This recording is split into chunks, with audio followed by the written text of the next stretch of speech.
अगर 5 लोग एक साथ खड़े हों तो क्या वे अपराधी हो सकते हैं? क्या सिर्फ भीड़ का हिस्सा बन जाना ही जेल जाने की वजह बन सकती है? आज हम जानेंगे एक ऐसा कानून जो भीड़ को सीधे अपराध बना देता है। तो फ्रेंड्स, आज हम पढ़ने वाले हैं बीएनएस की सेक्शन 189।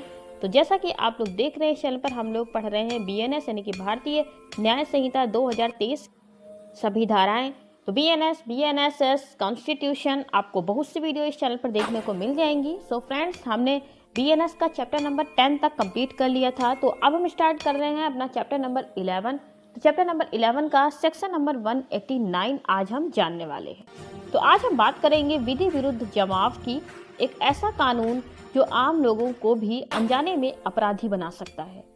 तो चलिए पहले इसे बहुत ही आसान भाषा में समझते हैं कि विधि विरुद्ध जमाव होता क्या है। जब 5 या उससे अधिक लोग किसी गलत मकसद से इकट्ठा होते हैं तो उस जमाव को विधि विरुद्ध जमाव कहते हैं।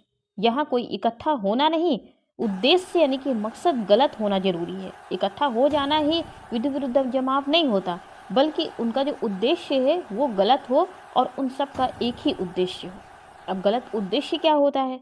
कानून कहता है अगर भीड़ का मकसद इनमें से कोई भी हो, जो हम आपको नीचे पॉइंट्स बताने वाले हैं, इनमें से कोई भी अगर भीड़ का मकसद है तो फिर वो गैर कानूनी है, यानी कि वो विधि विरुद्ध जमाव है।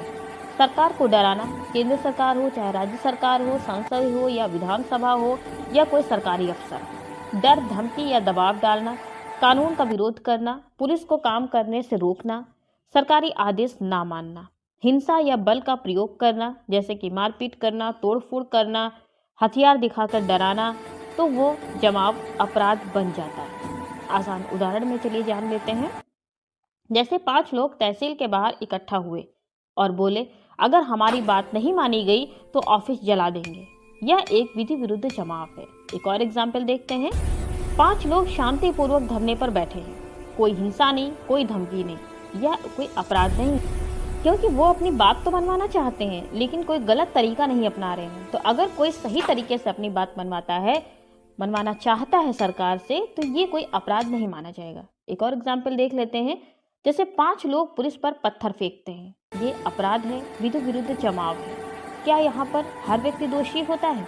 तो हाँ, अगर आप उस भीड़ का हिस्सा हैं और आपको पता है कि उसका उद्देश्य गलत है, फिर भी आप वहाँ खड़े हैं, तो आप भी आरोपी माने जाएंगे।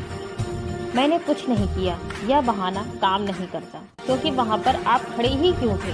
तो आपको ये जानकारी होनी चाहिए कि जहाँ पर गलत काम हो रहा है, लोगों का गलत काम करने का उद्देश्य है, वहाँ आप खड़े ही मत होइए, नहीं तो आप भी उसमें फंस सकते हैं।